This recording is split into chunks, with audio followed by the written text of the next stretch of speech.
toutes et à tous et bienvenue au 1345 Live, le rendez-vous hebdomadaire proposé par la FSPF.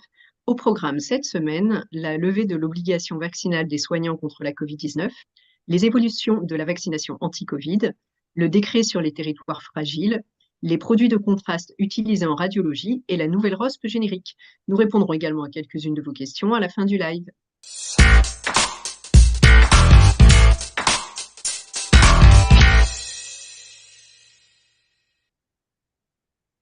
Bonjour Philippe. Bonjour Lucie, bonjour à toutes et tous. Avant d'entamer le programme de cette semaine, as-tu des informations sur l'avancement de la proposition de loi RIST? Oui. La proposition de loi RIST est passée en commission mixte paritaire hier. Vous savez, c'est cette fameuse commission qui réunit des députés et des sénateurs qui tentent de s'accorder sur leur version. Et c'est l'élément fondamental de ce quinquennat, puisque comme on a des assemblées qui sont quelque peu difficiles à manager, c'est un CMP que tout se joue dans ces textes-là. Et la CMP est arrivée à un consensus. Donc le texte va pouvoir être voté dans les jours à venir par les deux chambres, ce qui est très très bien pour en tout cas pour la démocratie. Et bien aussi pour les patients en pharmacie, puisqu'en fait quatre propositions importantes sont parues dans ce texte de la CMP. La première, j'en avais parlé déjà, c'est la possibilité pour les pharmaciens de renouveler pour 3 mois les ordonnances expirées pour les patients chroniques. Donc ça, c'est dans le marbre désormais, donc ça va rentrer dans la loi dès que ce sera voté définitivement, mais c'est dans le texte de la CMP. Là, le diplôme des DUST pour les préparateurs, donc ça, comment dire, ça met dans la loi cette évolution des diplômes vers l'universitarisation de la filière de préparateurs, donc le professionnel de santé aux côtés des pharmaciens. Et ça, c'est vraiment quelque chose que nous avons, pour lequel nous avons beaucoup travaillé. Et donc, c'est très bien que ce soit dans la loi. Et du coup, malgré les difficultés que j'envisageais, et malgré, il a fallu convaincre le ministère, mais les députés et les sénateurs se sont accordés pour mettre dans la loi la possibilité pour les préparateurs de vacciner les vaccins sous le contrôle du pharmacien. Donc, ils pourront administrer les vaccins. La Haute Autorité de Santé étant chargée, suite à ce texte de loi, de dire quel vaccin et dans quelles conditions. Mais c'est une avancée majeure et qui est bienvenue pour la vaccination. Enfin, un quatrième élément très important va permettre aux pharmaciens de réaliser tous les TROD après contrôle également des autorités sanitaires, l'Agence nationale de sécurité des médicaments notamment. Et donc, il n'y aura plus à passer par des textes réglementaires et l'ensemble des TROD est ouvert aux pharmaciens. Ça aussi, c'est très important parce qu'en fait, on avait des débats sans fin autour de chacun de ces dispositifs. Et donc maintenant, reste à passer l'étape suivante dont on parle toujours, c'est une fois qu'on a le TROD et le résultat du TROD, aller jusqu'à la prescription et l'administration donc du médicament en tant que de besoin en fonction des résultats. Donc majeur, une proposition de loi qui ne faisait pas du tout référence aux pharmaciens quand elle rentrait au Parlement et qui en ressort avec ses principaux éléments qui sont des avancées pour le parcours de soins du patient en pharmacie. Super, merci Philippe, quatre très bonnes nouvelles. Alors, la Haute Autorité de Santé vient de se prononcer pour la levée de l'obligation vaccinale des soignants contre la Covid-19. Les personnels de l'officine non vaccinés vont pouvoir être réintégrés. Oui, alors les conditions dans lesquelles cela va se passer sont encore soumises à des textes réglementaires à paraître. Pour rappel, donc, je l'avais dit la semaine dernière, ce n'est pas la position de la fédération qui a été retenue par l'autorité de santé, mais c'est l'autorité de santé qui dit, qui fait qui pose donc les principes du bénéfice-risque. Donc, c'est à elle que nous devons faire confiance. Nous attendons la réglementation telle qu'elle sortira du ministère. Notre circulaire est prête et vous aurez les conditions dans lesquelles cette réintégration pourra se faire. Ce que vous devrez faire en tant que pharmacien titulaire, si vous êtes concerné par ce cas, la circulaire est à ma signature. J'attends quand même que le texte officiel paraisse au journal officiel. Ok, tu as par ailleurs eu une réunion sur les évolutions de la vaccination anti-Covid. À quoi faut-il s'attendre? Alors, deux choses. Donc là, aussi, toujours la Haute Autorité de Santé a défini donc une périodicité de vaccination. Donc, vous allez avoir a priori deux campagnes vaccinales. Une campagne vaccinale dite de printemps, qui sera a priori entre fin avril et début juin, une campagne courte, qui s'adressera aux plus de 80 ans et aux personnes qui sont en EHPAD, et une campagne d'automne qui sera en même temps que celle de la grippe et pour le même public que la grippe, c'est-à-dire les soignants et les 65 ans et plus et les publics fragiles. Donc ça, c'est sur le public.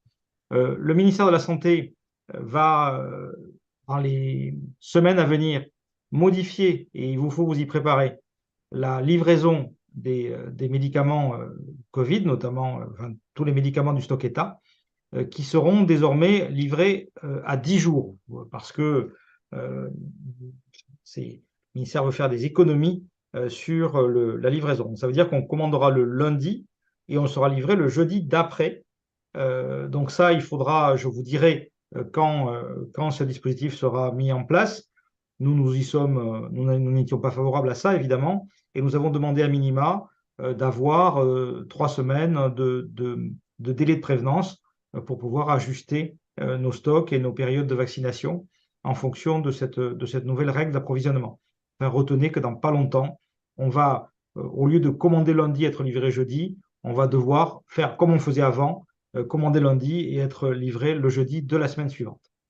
À noter aussi qu'à partir de 2024, très probablement, il n'y aura plus que le Pfizer qui sera en stock État, et probablement l'ensemble des autres vaccins qui seront rentrés dans le droit commun, c'est-à-dire que nous devrons acheter pour les dispenser aux patients. Donc ça, c'est quelque chose qui est à l'étude actuellement, mais on vous dira comment ça marche. Pour l'instant, nous n'en sommes encore pas là. D'accord, merci. Un décret visant à définir la notion de territoire fragile est en préparation. Où en est la concertation avec la profession? Alors, la fédération a été reçue lundi. Nous avons fait hier une information à tous les pharmaciens sur le sujet pour dire que suite à cette concertation, pour rappel, hein, on avait dit à l'Assemblée générale que nous attendions ce décret et que nous attendions de nous exprimer en concertation. Donc, maintenant qu'on a vu le texte, qu'on l'a étudié, qu'on a eu les explications, eh bien, on peut dire qu'il ne convient pas. Donc, ce texte ne convient pas, donc nous l'avons rejeté, nous avons informé le ministère de la Santé. Le ministère de la Santé m'a réécrit en réponse en disant que le texte est en concertation et qu'ils attendaient toujours, pas toujours, mais qu'ils attendaient désormais nos propositions alternatives, ce que nous n'allons pas manquer de faire sur ce sujet important des territoires fragiles. Il faut évidemment que les territoires fragiles soient définis pour pouvoir permettre d'aider les pharmaciens en difficulté afin qu'il n'y ait pas de territoire fragile dans l'avenir, mais il ne faut pas que ce texte soit une opportunité pour déshabiller, pour désorganiser le réseau qui fonctionne bien aujourd'hui. Donc voilà. Donc ça, voilà où nous en sommes. Les positions des représentants de la profession sont alignées sur ce sujet. Donc maintenant, il nous faut travailler à une contre-proposition. Ok.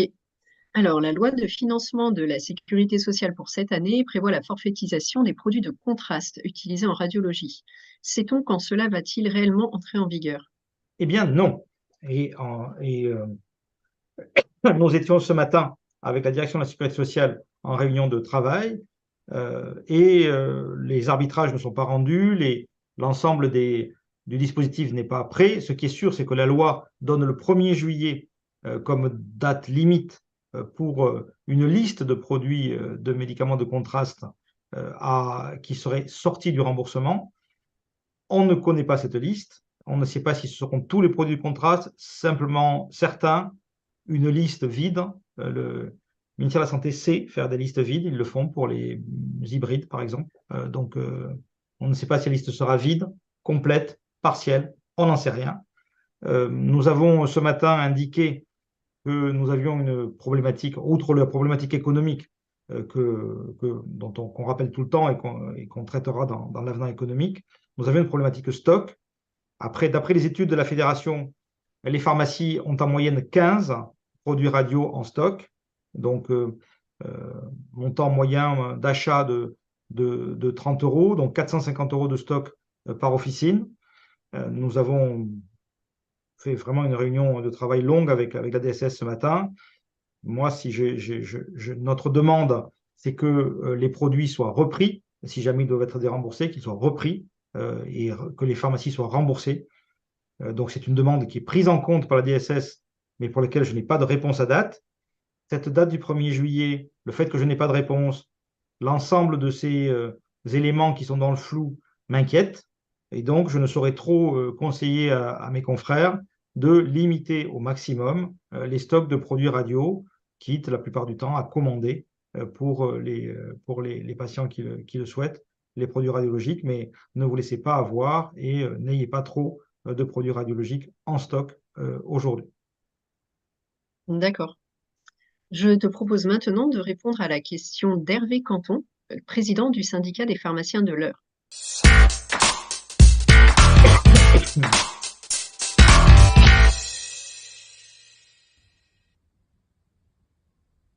C'est bon? Oui. Ok, action. Bonjour Philippe, bonjour Lucie, je suis Hervé Canton, le président du syndicat des pharmaciens de l'Eure. J'ai une question pour toi Philippe. Où en est-on de la nouvelle ROSP générique et quand va-t-elle se mettre en place? Merci de ta réponse. Alors Philippe, où en est-on de la nouvelle ROSP générique et quand va-t-elle se mettre en place? Alors, la ROSP générique, elle commence en fait à partir du 1er janvier jusqu'au 31 décembre.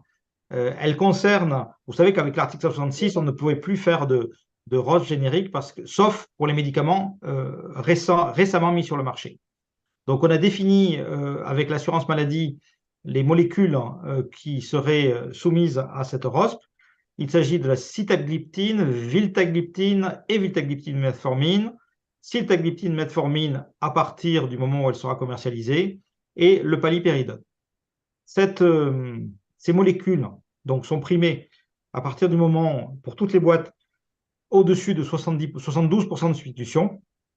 Et en fait, c'est une prime qui est à la boîte, qui va de 2,30 € à 2,80 € en fonction des molécules, et 20 € pour le palipéridone par boîte.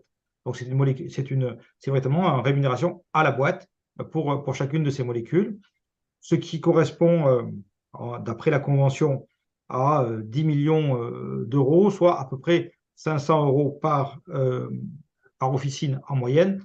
Ça sert aussi beaucoup à indiquer à nos confrères quelles sont les molécules de l'année et pour les rentrer dans le générique et pour pouvoir ne pas oublier de les commander et de les mettre dans le pipe de la substitution. Voilà pour la question, Hervé. D'accord, merci. Alors passons maintenant aux questions des internautes.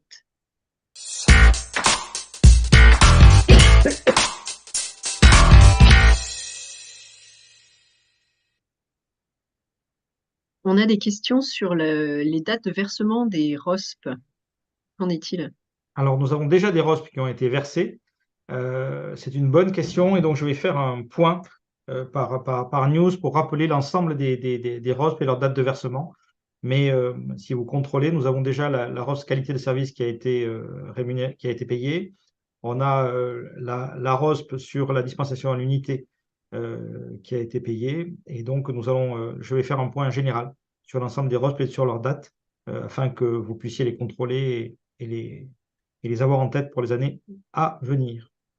Vous savez, enfin, tout le monde le sait, mais on n'a plus les entretiens sont désormais payés à l'acte. Donc, il n'y a plus de ROSP pour les entretiens. Donc, on est bien payé à l'acte pour les entretiens.